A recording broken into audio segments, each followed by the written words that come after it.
இயேசுவில் எனது அன்பிற்குரியவர்களே, உங்களுக்கு என்னுடைய இதயம் கனிந்த வாழ்த்துக்கள்.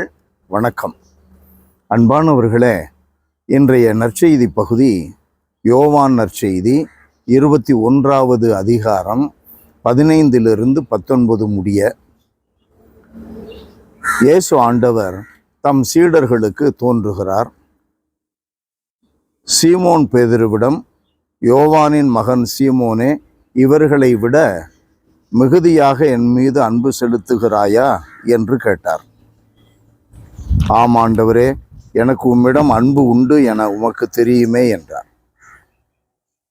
இயேசு அவரிடம், என் ஆட்டுக்குட்டிகளை பேணி வளர் என்றார்.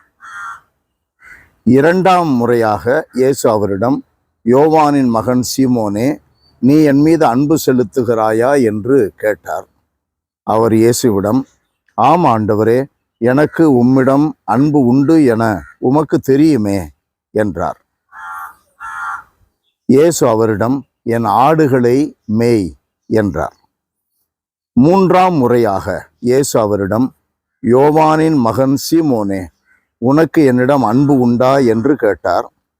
உனக்கு என்னிடம் அன்பு உண்டா என்று இயேசு மூன்றாம் முறை கேட்டதால் பேதுரு துயருற்று அவரிடம், ஆண்டவரே, உமக்கு எல்லாம் தெரியுமே, எனக்கு உம்மீது அன்பு உண்டு என்பது நீ அறியாத ஒன்றா என்றார். இயேசு அவரிடம், என் ஆடுகளை பேணி வளர். ஆண்டவருடைய இந்த வார்த்தைகள் பேதுருவுக்கு மட்டுமல்ல,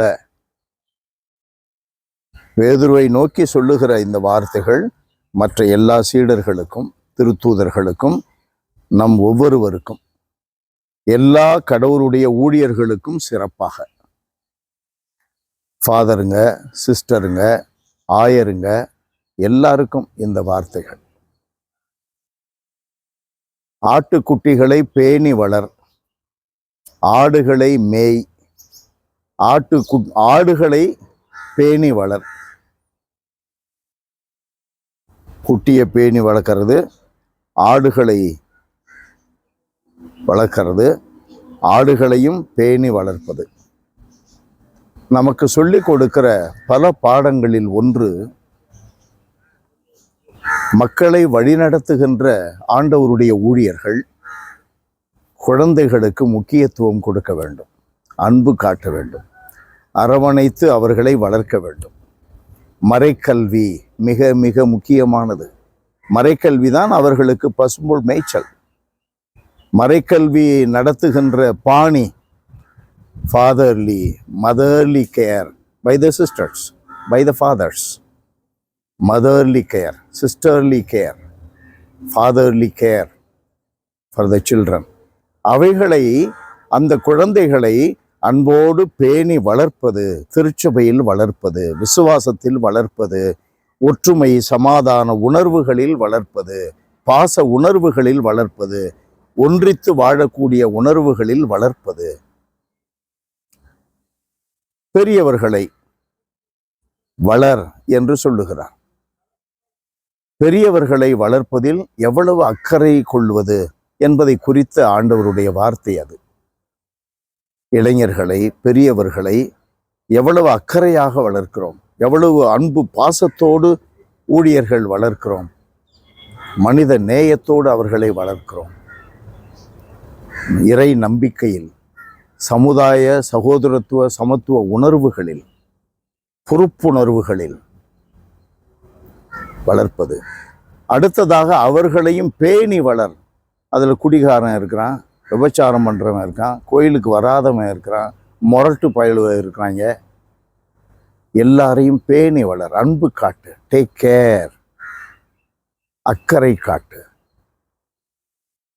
இந்த அருமையான, இது ஒரு பார்வை. இந்த பண்புகள் ஆண்டவருக்கு ஊழியம் செய்கிற நம்மிடம் இருக்கிறதா? ஆண்டவர் மீது நம்பிக்கை கொண்ட நம்மிடம் இருக்கிறதா? நாம் எண்ணி பார்க்க வேண்டும். அன்பானவர்களே, அப்படி என்றால் இயேசு இந்த வார்த்தைகளுக்கு எவ்வளவு முன் உதாரணமாக இருந்திருக்கிறார், அதை நாம் மனதில் கொண்டு அவரை போல நாமும் இருக்க வேண்டும்.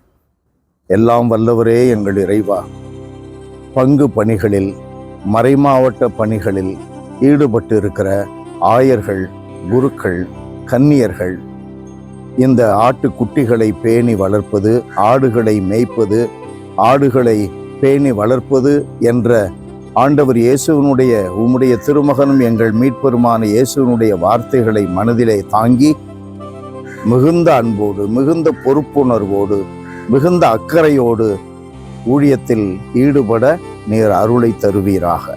இயேசுவின் பெயரால் மன்றாடுகிறோம் தந்தையே. ஆமென், ஆமென்.